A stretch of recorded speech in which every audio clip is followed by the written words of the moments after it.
Procedemos a dar comienzo a la sesión de la mesa de contratación para la apertura del sobre 2 relativa al servicio de gestión y mediación de conflictos vecinales o comunitarios dependientes del Servicio Social de Base.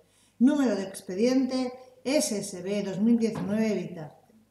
Es un procedimiento de adjudicación abierto con varios criterios de adjudicación que fue publicado en el perfil del contratante el 21 de febrero de 2019. Asisten a la mesa los siguientes componentes: don Javier Martínez Uribarnechea, don José Eugenio Aguillo Gutiérrez y doña Miren Josune Urrutia Alonso. Vamos a comenzar la apertura de los sobres.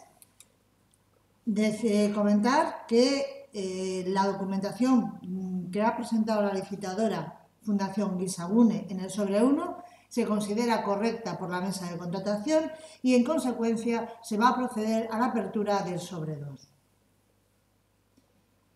Pinchamos en la documentación. En primer lugar, verificaremos la firma, veremos si la oferta está disponible. Verificamos firma.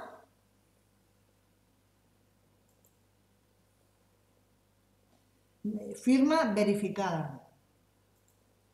Procedemos a la apertura de la oferta.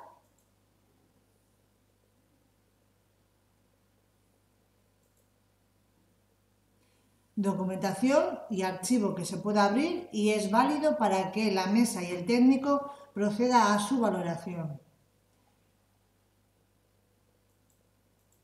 En consecuencia, abiertos los sobres y considerando que la documentación aportada es válida, acordamos a remitir la misma a los servicios técnicos y damos por concluida el acta de esta mesa, o el acta o la sesión de esta mesa.